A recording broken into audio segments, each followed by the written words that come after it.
तो स्टार्ट करते हैं क्लास को। आज हम लोग स्टार्ट करेंगे एक नया चैप्टर। एक बार नाम लिख लेते हैं, that is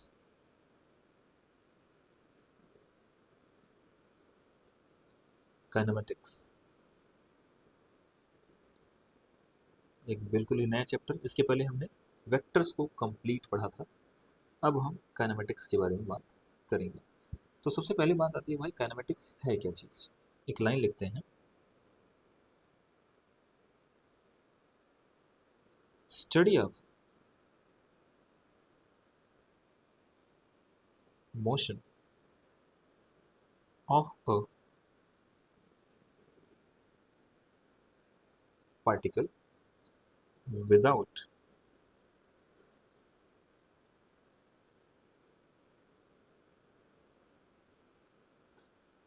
knowing, without knowing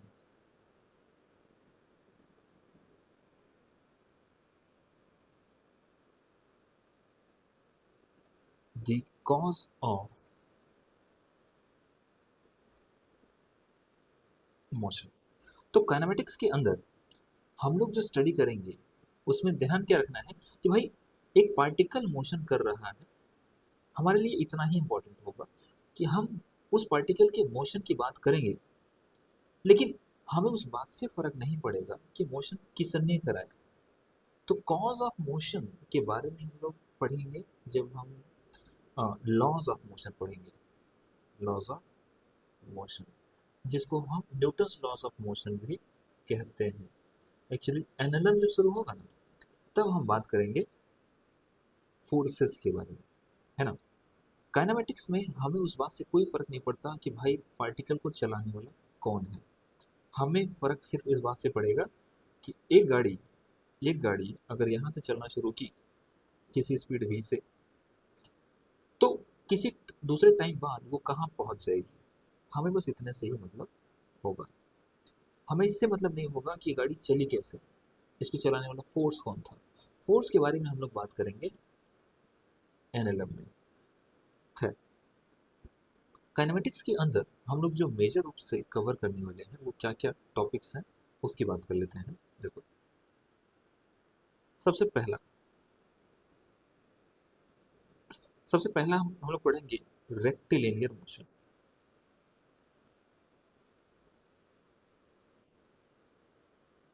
rectilinear motion, जिसको हम कह सकते हैं motion in one dimension. Basically one D motion की बात हम करेंगे। वन डी मोशन का मतलब ये होता है कि स्ट्रेट रोड होगी, एक स्ट्रेट रास्ता होगा, एक पार्टिकल आगे जा सकता है, पार्टिकल पीछे आ सकता है, इसी लाइन के अलोंग आगे या पीछे मोशन किया जा सकता है। वो हम लोग वन डी में बात करेंगे। फिर हम लोग बात करेंगे motion in two D, motion in a plane. दूसरा क्या होगा,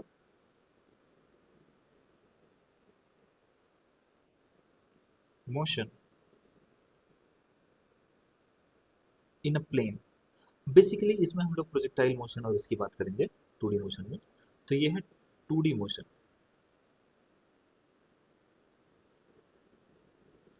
इसका एक स्पेशल केस है प्रोजेक्टाइल मोशन, जिसको हम लोग बहुत डिटेल में पढ़ने वाले हैं, ठीक है। उसके बाद हम लोग बात करेंगे रिलेटिव मोशन के बारे में। रिलेटिव मोशन में हम लोग मेजर रूप से जो बात करेंगे वो होगा, जैसे रेनमेंट प्रॉब्लम हुआ, रिवर बोट प्रॉब्लम हुआ, अ, उसके बाद एयरप्लेन विंड प्रॉब्लम हुआ, विंड फ्लैग प्रॉब्लम हुआ। ऐसे बहुत सारे स्टडी हम लोग करने वाले हैं। खैर, आज की क्लास में हम लोग शुरुआत करेंगे रेक्टिलिनियर मोशन या मोशन इन वन डायमेंशन। तो पहले से शुरू करते हैं rectilinear motion.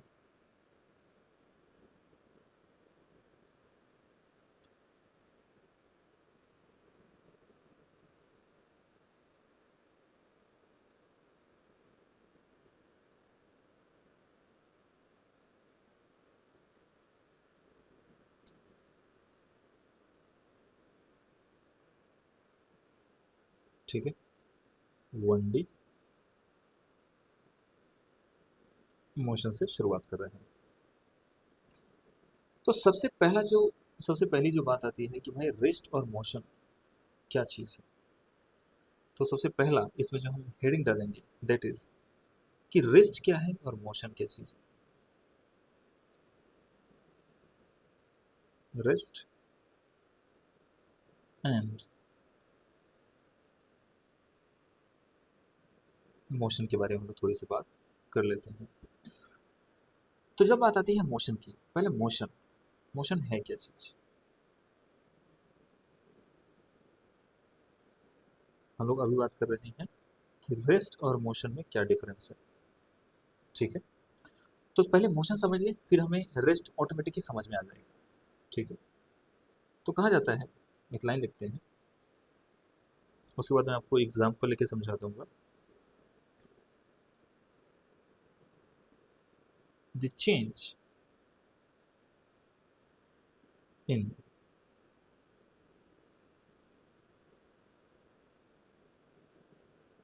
position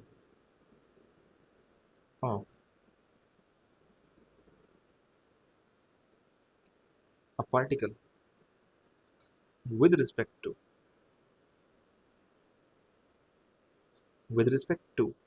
time is known as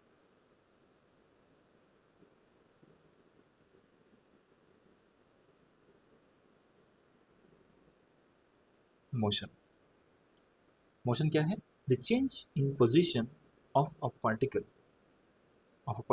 with respect to time is known as motion. इसका मतलब ये है कि आप जहां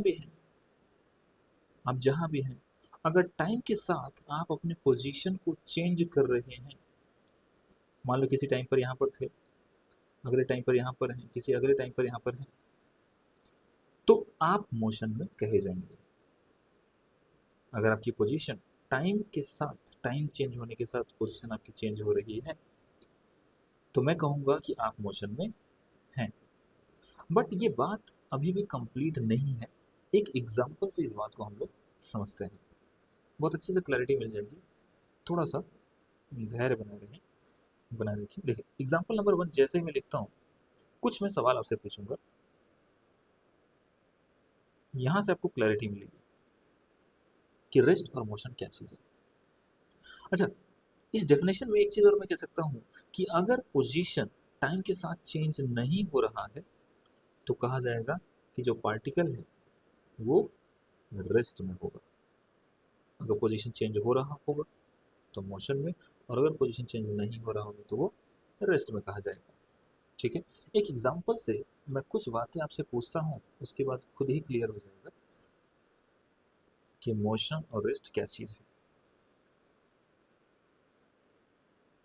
जैसे मान लो ये ग्राउंड सरफेस है, ठीक है, यह ग्राउंड सरफेस एक स्ट्रेट रास्ता है, रोड है। ठीक है, इस रोड पर एक गाड़ी है, इस रोड पर एक गाड़ी है।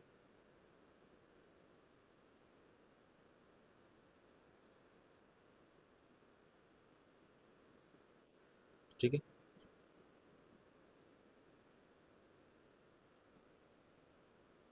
मैं गाड़ी इतना अच्छा नहीं बना पाता हूँ, तो आप इस बात को समझें कि ये कार है। कार जो है, थोड़ा ऊपर करके बनाता हूँ। कार जो है वो 60 किलोमीटर पर आवर से आगे की तरफ जा रही है। क्या है ये? कार। कार में दो पर्सन है, एक पर्सन है ड्राइवर, और पीछे वाली सीट पे बैठी है उनकी वाइफ। ठीक है, आप कहेंगे सर कार जैसा तो नहीं दिख रहा है,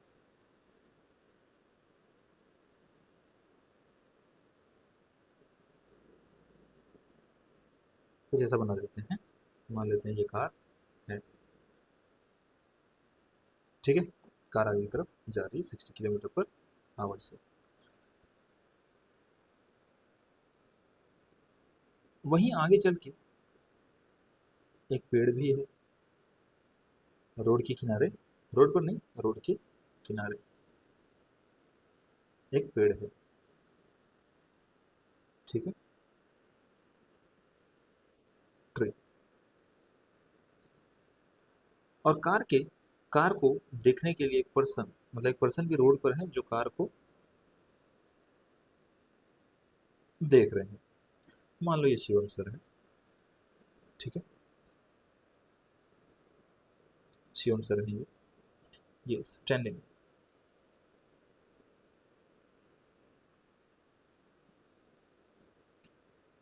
स्टैंडिंग स्टेट में है। स्टैंडिंग स्टेट का मतलब ये है कि अर्थ के सरफेस पर वो जस्ट खड़े हुए हैं, इनका पोजीशन चेंज नहीं हो रहा है। गाड़ी 60 किलोमीटर पर आवर से जा रही है, तो आप बाय डिफॉल्ट समझ रहे हो कि सरफेस के ऊपर गाड़ी 60 से आगे जा रहा है, और पेड़ तो ऑफ कोर्स जमीन के ऊपर ऐसे पड़ा हुआ है। कुछ स्टेटमेंट में लिखता हूं, आपको बताना है कि कौन सा स्टेटमेंट ट्रू है, कौन सा स्टेटमेंट फॉल्स है। आपको ट्रू या फॉल्स बताना है। आपको क्या बताना है, ये जो सिनारियो दिख रहा है उसके बारे में ट्रू या फॉल्स बताना है, ठीक है। पहला स्टेटमेंट, पहला स्टेटमेंट आपको बताना है कि ट्रू है या फॉल्स है। मैंने बोला कार इज मूविंग,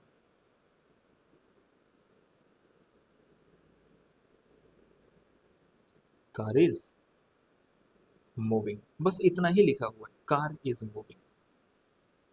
आपको बताना है कि ये स्टेटमेंट ट्रू है या फॉल्स है।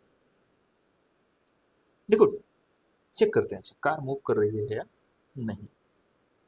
अगर मैं ड्राइवर से पूछूं, अगर मैं ड्राइवर से पूछूं कि ड्राइवर भाई कार चल रही है क्या, ड्राइवर बोलेगा यार कार पर जहां मैं था, कार का स्टीयरिंग वहीं पर है, पास में ही है, कार मेरे पास में है, टाइम के साथ कार और मेरे बीच की डिस्टेंस तो बढ़ नहीं रही है, मैं जहां पहले देख रहा था कार अभी भी वही है। इसका मतलब कार चल नहीं रही है, कार रेस्ट में है। अगर मैं उनकी वाइफ से पूछता, वाइफ बोलती है जिस सीट में मैं पहले बैठी थी उस पर अभी भी बैठी है, तो मेरे हिसाब से तो कार कहीं नहीं जा रही है, तो कार रेस्ट में है। लेकिन वहीं पर अगर मैं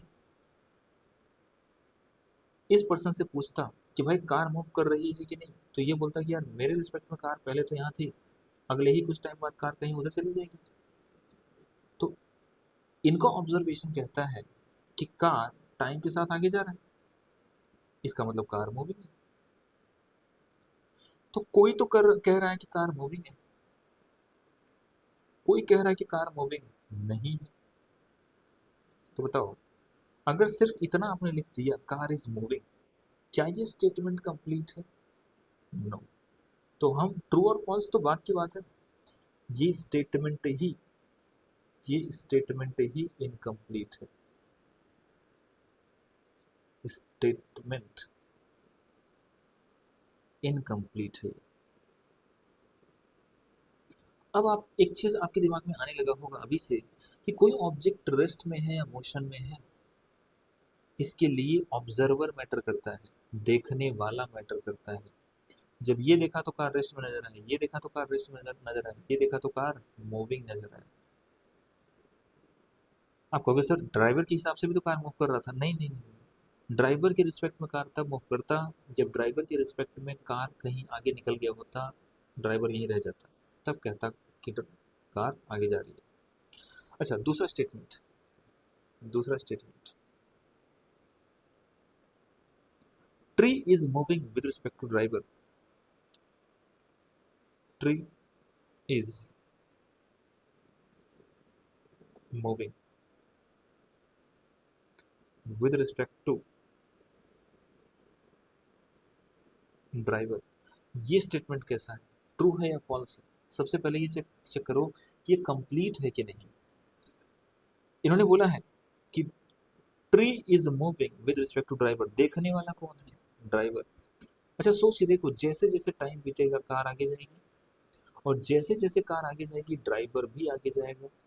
तो ड्राइवर को ऐसा लगेगा कि पेड़ इसके पास आ रहा है। ध्यान रहे, हम खुद को चलते हुए कभी नहीं नजर आते, हमें लगता है कि दुनिया पास आ रही है या दूर जा रही है। तो ये जो स्टेटमेंट है, tree is moving with respect to driver, बिल्कुल सही बात है। कैसे?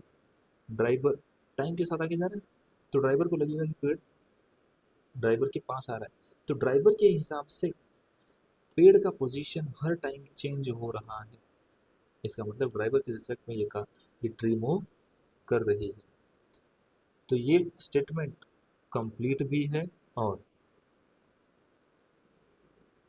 ट्रू भी है। लेकिन क्या क्या ट्री मोशन में है क्या? फिर मैं बोलूंगा ट्री मोशन में है या नहीं है, ये सिर्फ ट्री डिसाइड नहीं करेगा, ये देखने वाला भी डिसाइड करेगा। अगर मैं पूछ लेता इससे, अगर मैंने बोल दिया होता कि tree is moving with respect to person, ये जो स्टैंडिंग स्टेट में है, तो गलत हो जाता, क्योंकि भाई इसके रिस्पेक्ट में ये जहां था वही है, पोजीशन चेंज नहीं किया। खैर, अगला स्टेटमेंट मैं लिखता हूँ, थर्ड।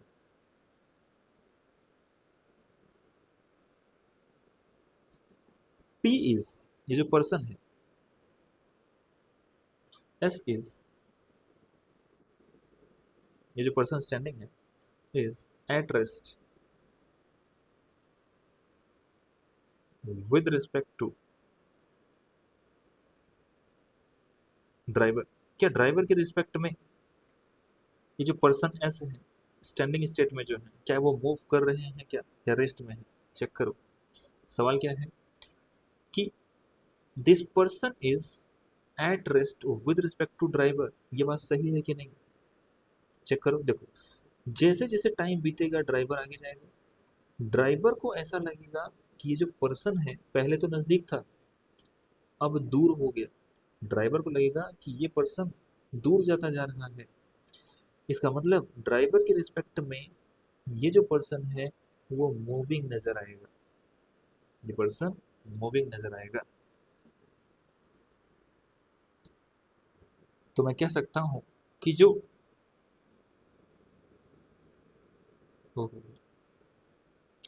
ये जो एस है, ये जो पर्सन है, ड्राइवर के रिस्पेक्ट में मोशन में नजर आएंगे, रेस्ट में नजर नहीं आएंगे।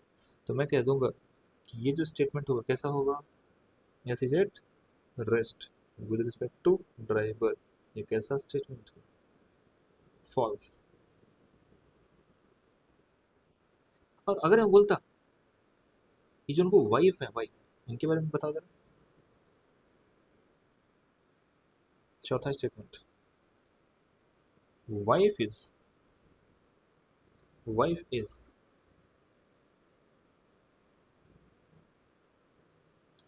Moving with respect to driver. कैसा स्टेटमेंट है? कैसा स्टेटमेंट है?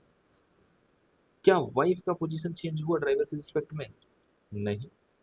जहां वाइफ इनकी पहले थी, जिस सीट पे थी, ड्राइवर के रिस्पेक्ट में वो अभी भी वहीं दिखती है। इसका मतलब ड्राइवर के हिसाब से वाइफ मूव नहीं कर रही है। तो ये स्टेटमेंट लास्ट वाला कैसा होगा कि W is moving with respect to driver, ये भी फॉल्स है। ये जो हमने सिनारियो देखा, इससे हम कुछ बहुत ही इंपॉर्टेंट कंक्लूजन निकालते हैं, कुछ इंपॉर्टेंट कंक्लूजन निकालते हैं जिसे हम लिखते हैं। देखिए, जो इंपॉर्टेंट कंक्लूजन निकला इस सवाल से वो क्या निकला,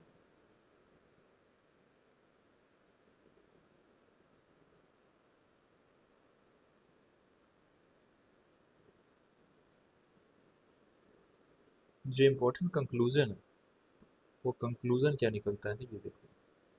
कंक्लूजन ये निकलता है, पहला, कि rest and motion are property of. भाई रेस्ट में कोई ऑब्जेक्ट है या मोशन में है, ये दो बातों पर डिपेंड करता है। तो लिखो, rest and motion are property of property of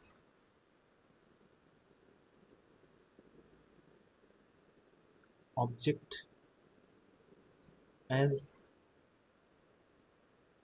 well as observer.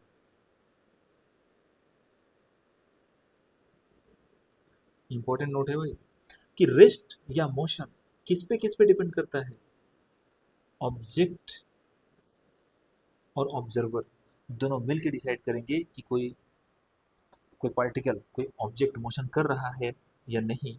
ये सिर्फ मोशन करने वाला डिसाइड नहीं करता, ये ऑब्जर्वर देखने वाला भी डिसाइड करता है। एक तो ये कंक्लूजन निकला। दूसरा, एक position of object if position of object if position of object with respect to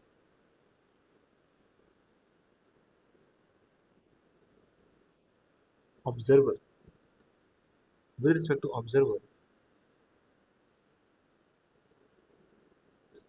remains unchanged,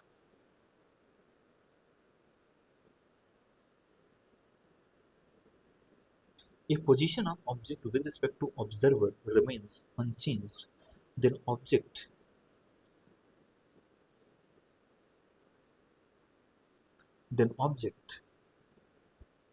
is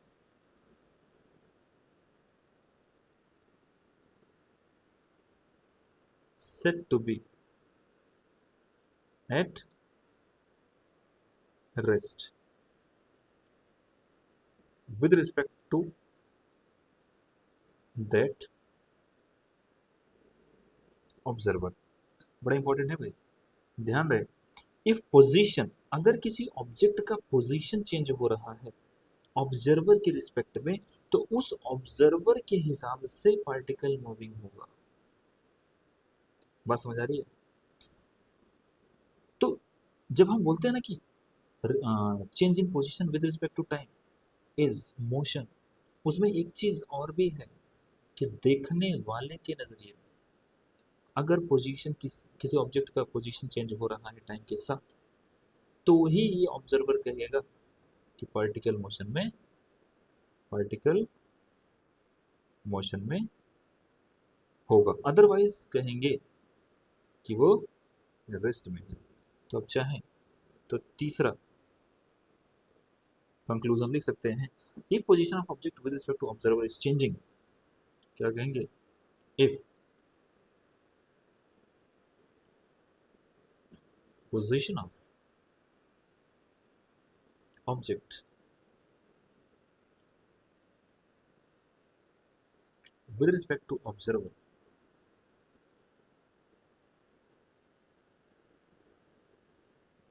is changing,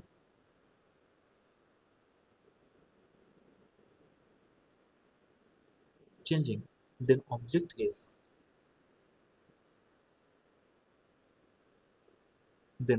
is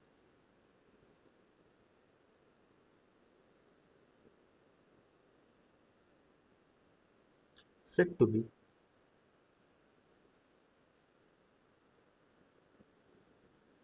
in motion with respect to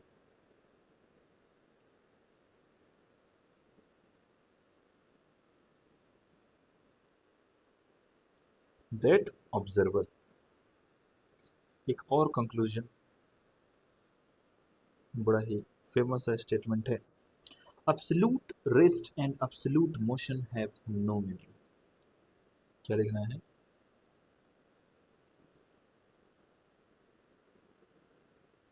कि absolute rest and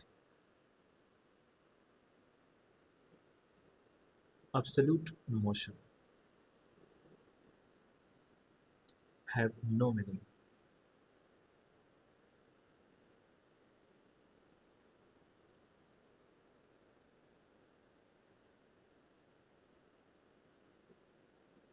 absolute rest and absolute motion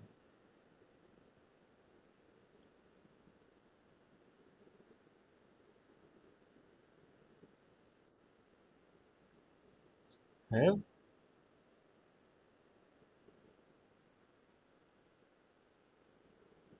मतलब absolute rest और absolute motion का कोई meaning नहीं बनता। Absolute का मतलब ये होता है कि क्या ऐसा हो सकता है कि कोई एक ऑब्जेक्ट सबको ही रेस्ट में नजर आ जाए?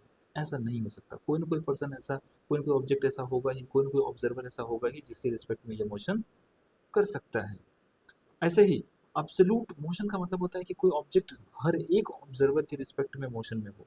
ऐसा पॉसिबल ही नहीं है कि कोई ना कोई, क्योंकि कोई ना कोई ऑब्जर्वर ऐसा मिल ही जाएगा जिसको ये मूव मूव करने वाला ऑब्जेक्ट रेस्ट में नजर आएगा। तो ये कुछ इंपॉर्टेंट कंक्लूजन्स थे जो हमने इस सिनारियो से कंक्लूड किए।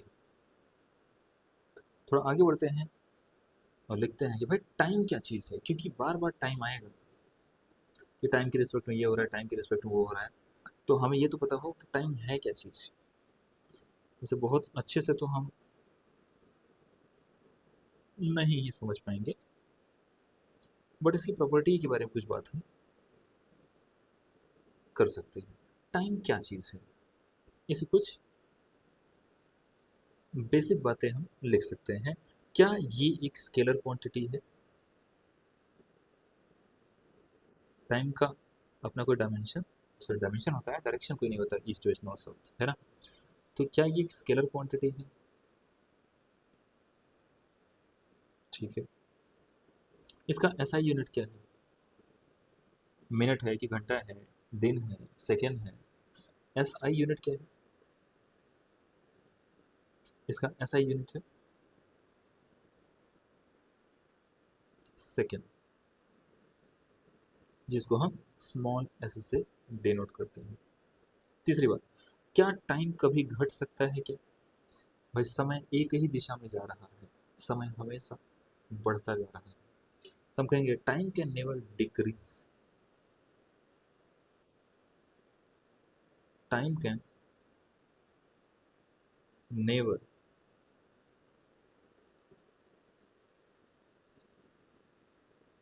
कई बार कुछ ऐसे भी सवाल आए हुए हैं या आ सकते हैं जहाँ पे यही इन्फॉर्मेशन पता होना आपके लिए बड़ा इंपॉर्टेंट हो जाता है, क्योंकि यही जो तीन चार लाइनें लिख रहे हैं ना, अगर ये पता होगा तो आंसर टिक कर दोगे।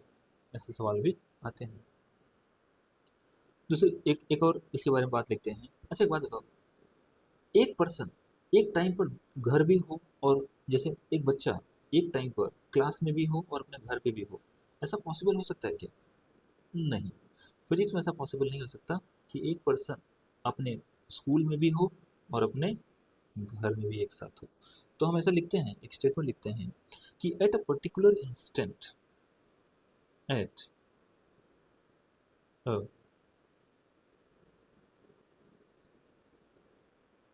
Particular instant, at a particular instant, a physical object,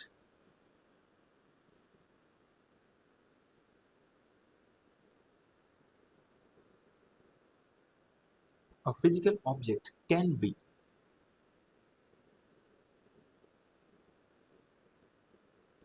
present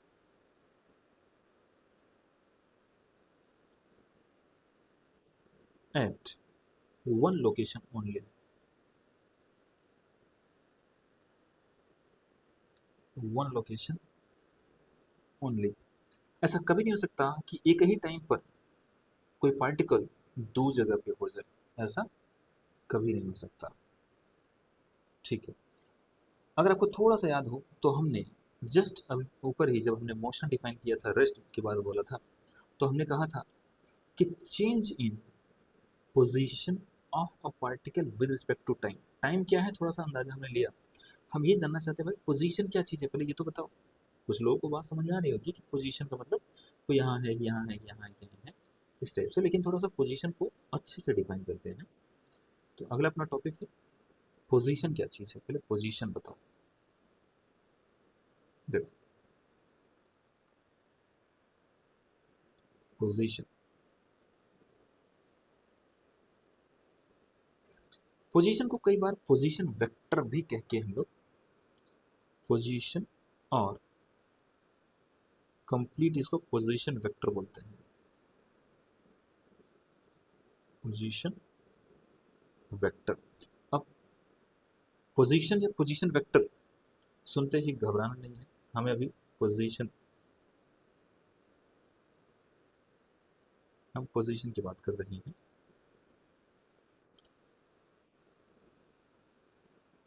इसी को हम लोग कई बार पोजीशन वेक्टर नाम से भी पढ़ते हैं। पोजीशन है क्या चीज, इसके बारे में कुछ एक लाइन लिखते हैं। It is a vector, it is a vector which provides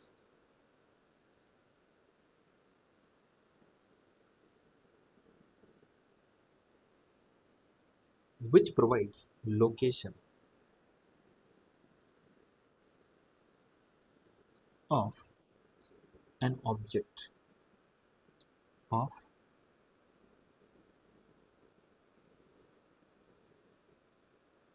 an object with respect to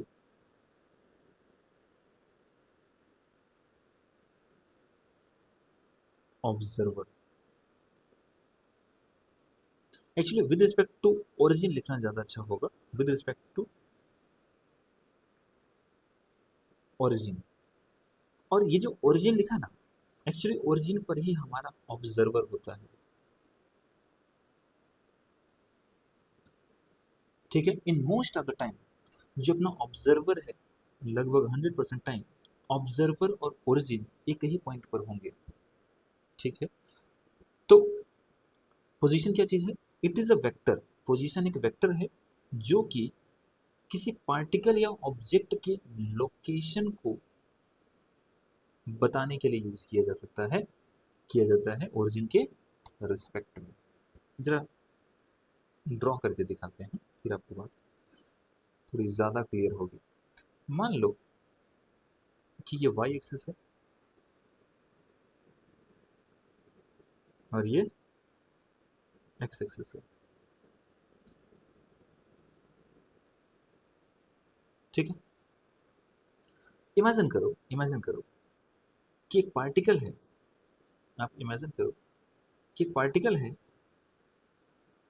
जो इसी एक्स वाई प्लेन में कहीं इस पोजीशन पे मान लो, कहीं यहाँ, ठीक है। ऑब्जेक्ट यहाँ पे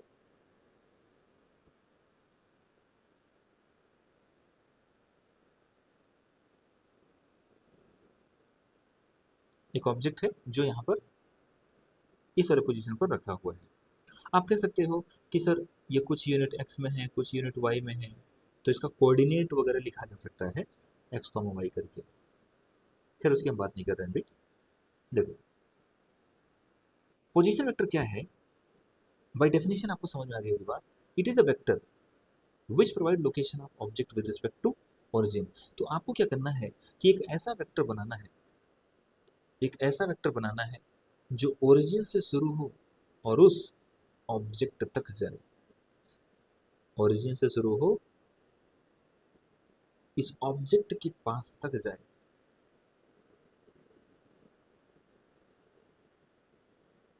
एक ऐसा वेक्टर जो ओरिजिन से शुरू हो ऑब्जेक्ट तक जाए, इस वेक्टर को ही हम बोलते हैं पोजीशन वेक्टर। और पोजीशन वेक्टर को हम लोग आर वेक्टर से डिनोट करते हैं फिजिक्स में। पोजीशन वेक्टर को हम लोग आर वेक्टर से जनरली कॉमनली शो करते हैं, ठीक है। तो ये जो ओरिजिन है ना, ये जो ओरिजिन है, यही ओरिजिन पर हमारा ये ओरिजिन है और ओरिजिन पर ही बैठाते हैं हम। मान लेते हैं कि जो हमारा ऑब्जर्वर है वो यही ओरिजिन पर है। अब आपको कंफ्यूजन हो रही होगी कि सर हम ऑब्जर्वर को ओरिजिन पर क्यों बनाते हैं। भाई एक बात बताओ, आप इस पार्टिकल के मोशन की स्टडी करना चाहते हो, जैसे जैसे अपना पोजीशन चेंज करता है इसका मतलब ये मोशन में है, तो इसको देखने वाले को आप चाहते हो कि वो रेस्ट में कहीं हो, ठीक है। तो रेस्ट में उस पर्सन को यहाँ पे बैठा देते हो और बोलते हो कि हमारा ऑब्जर्वर है जो ओरिजिन पे बैठा हुआ है, और ओरिजिन के रिस्पेक्ट में ही इस ऑब्जेक्ट का एक पोजीशन वेक्टर बना दिया। और वेक्टर देख के घबराना नहीं, जैसे जैसे आगे बढ़ेंगे वैसे वैसे आपको पता चलेगा कि बहुत मायने नहीं रखता ये समझना, ठीक है। अगर वेक्टर में कोई प्रॉब्लम है तो उतनी बड़ी समस्या नहीं है, हम आगे बढ़ सकते हैं। तो जरा देखो, ये जो आर वेक्टर मैंने बनाया है, ये जो आर वेक्टर मैंने बनाया है, आर वेक्टर है क्या चीज? वेक्टर फ्रॉम, एक ऐसा vector, vector from origin, origin to object, एक ऐसा वेक्टर जो ओरिजिन से शुरू हो, जो ओरिजिन से शुरू हो ऑब्जेक्ट तक जाए, इस वेक्टर को, इस वेक्टर को ही हम बोलते हैं position vector of the particle. Suppose करें पार्टिकल यहाँ पर होता, इसका पोजीशन वेक्टर पूछा होता तो आप ओरिजिन से एक ऐसा वेक्टर बना देते। अगर कोई पार्टिकल यहाँ पर होता और आपसे पोजीशन वेक्टर पूछा होता तो आप ओरिजिन से एक वेक्टर शुरू करते और यहाँ तक लाके एंड कर देते।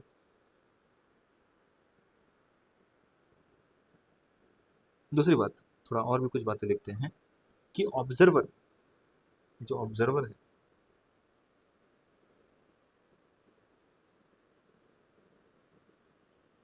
Observer in general, in general we take, we take observer at origin,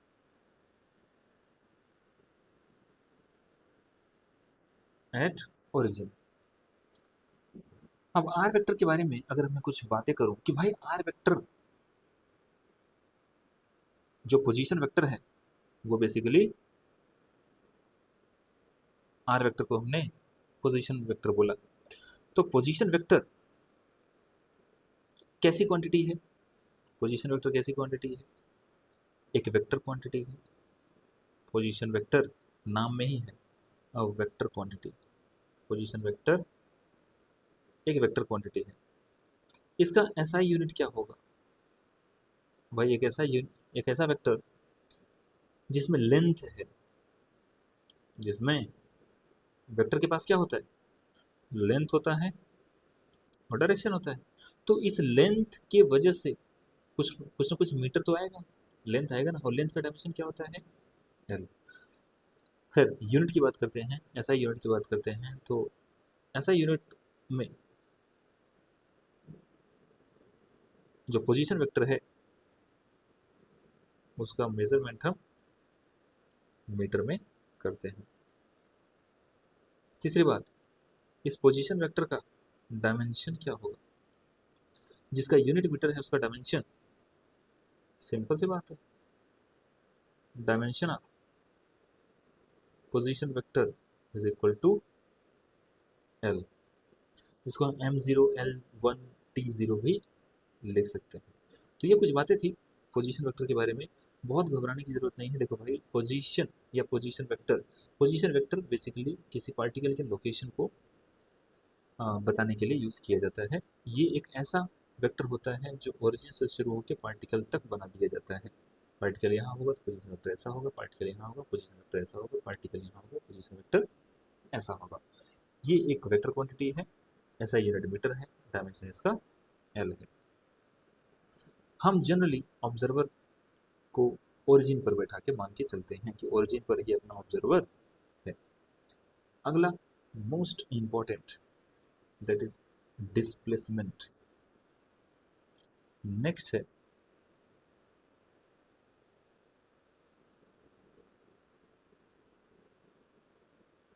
displacement, जिसको हम काइनेमेटिक में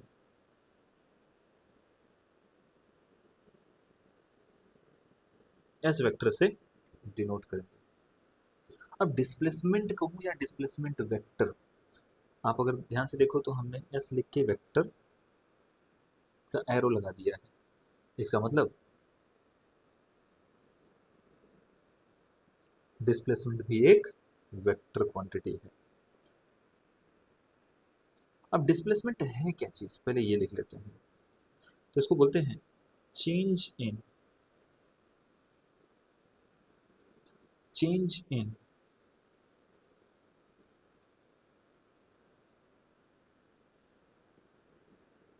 position vector. Change in position vector को ही हम लोग डिस्प्लेसमेंट वेक्टर बोलते हैं। और चेंज का मतलब होता है फाइनल माइनस इनिशियल। तो चेंज इन पोजीशन वेक्टर, इसका मतलब एस वेक्टर बराबर होगा, इसका मतलब एस वेक्टर बराबर होगा final position vector, F for final, F for final minus initial position vector. इससे समझते क्या, पहले ये सोचो कि भाई अगर आप अपनी पोजीशन, मान लो आप कहीं पर थे, ठीक है, यहां से कहीं दूसरी जगह पे चले गए, तो आपने अपना पोजीशन चेंज किया कि नहीं? आप इनिशियली यहाँ पर थे और फाइनली यहाँ पर चले गए, तो क्या आप यहाँ से उठ के यहाँ आए कि नहीं? इसका मतलब आपका पोजीशन चेंज हुआ है। तो एक ऐसा वेक्टर जो इनिशियल को फाइनल से जोड़े, एक ऐसा वेक्टर जिसका इनिशियल पॉइंट आपके इनिशियल पोजीशन पर हो, फाइनल पॉइंट जो एरो है वो फाइनल पोजीशन पे हो, तो इसे कहते हैं डिस्प्लेसमेंट वेक्टर। क्या कहते हैं? Displacement vector.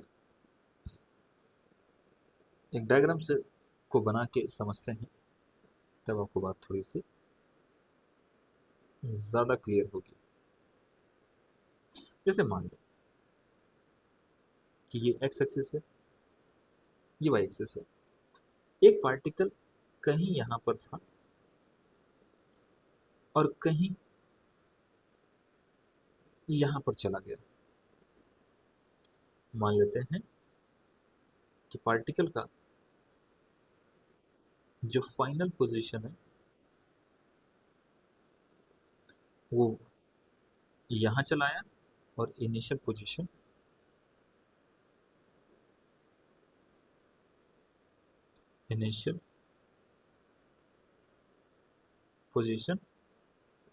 कहीं यहाँ पर था। मान लेते हैं कि जो पार्टिकल है, मान लेते हैं जो पार्टिकल है वो कुछ किसी तरीके से मूव करते करते, किसी तरीके से मूव करते करते फाइनल पोजीशन पे पहुंच गया। रास्ता उसका पता नहीं कौन सा था, बट वो इनिशियल से फाइनल पोजीशन पर पहुंच गया। तो कहा जाता है कि एक ऐसा वेक्टर बनाओ, एक ऐसा वेक्टर बनाओ जो इनिशियल पॉइंट से शुरू हो और फाइनल पॉइंट तक जाए। तो हमें क्या करना है? एक ऐसा वेक्टर बनाना है जो इनिशियल से शुरू हो और फाइनल तक। तो ये जो रेड कलर का एक वेक्टर बना है, इसे कहते हैं displacement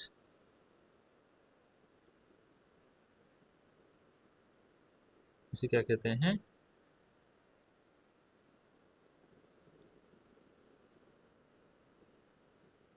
displacement vector. Displacement vector को दो ही बात से फर्क पड़ता है कि इनिशियल क्या था और फाइनल क्या था। इसके बारे में कुछ इंपॉर्टेंट पॉइंट्स हम लिखते हैं, आपको टेंशन लेने की जरूरत नहीं है। जैसे देखो क्या क्या खास बातें हैं डिस्प्लेसमेंट वेक्टर के बारे में, हम लोग थोड़ी सी इसकी बात कर लेते हैं। इसको थोड़ा सा तरीके से अगर मैं बनाऊं, हो सकता है पर्सन ने ऐसा रास्ता चुना हो, ठीक है,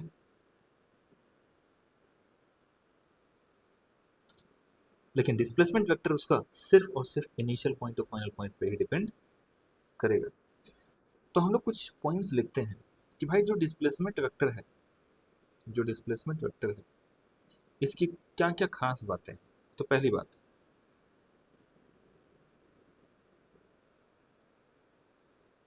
कुछ खास बातें लिखते हैं डिस्प्लेसमेंट वेक्टर के बारे में। It is a vector quantity. Displacement एक, it is a vector quantity. Displacement एक वेक्टर क्वांटिटी है। तो इसके बारे में हम लिखेंगे a vector drawn from,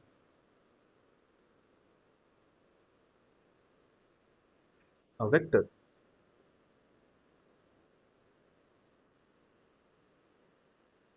a vector drawn from a vector drawn from initial position to final position, initial position to, मतलब एक ऐसा वेक्टर जो इनिशियल पोजीशन और फाइनल पोजीशन को मिलाता हो। A vector drawn from initial position to final position। तो आप ये भी समझ सकते हो कि जो टेल होगा, टेल, उस वेक्टर का जो टेल होगा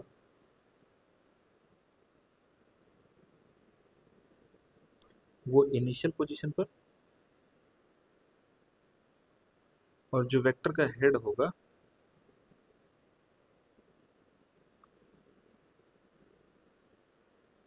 वो फाइनल पोजीशन पर होना चाहिए। फिर इस पर बहुत ज़्यादा हम लोग दिमाग नहीं लगाएंगे, ये हमने वेक्टर में पढ़ रखा है, ठीक है। इसे बहुत ज़्यादा स्ट्रेस नहीं देना है।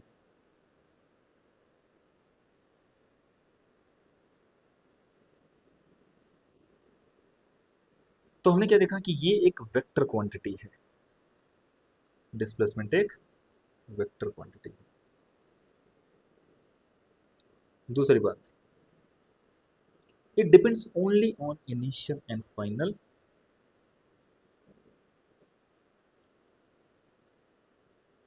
मुझे ऐसा क्यों लग रहा है कि आप लोग इसको लेके कंफ्यूज हो रहे होंगे, इसको हटा ही देते हैं वरना आप घबरा जाएंगे वेक्टर देख के।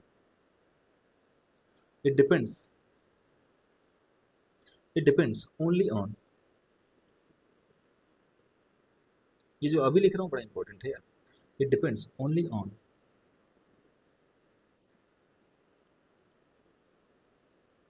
Initial and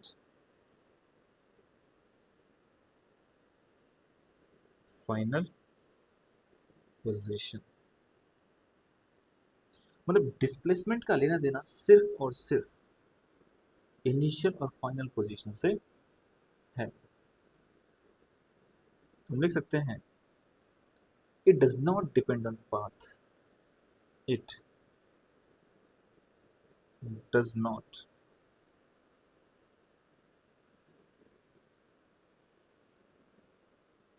depend on path, ये पाथ पे डिपेंड नहीं करता, it does not depend on path. अगला point,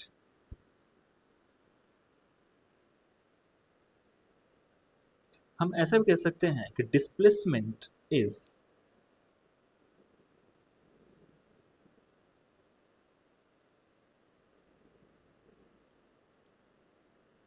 displacement is shortest distance, displacement is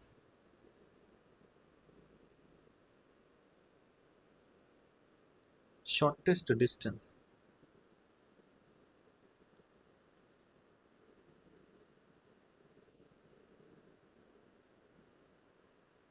between initial and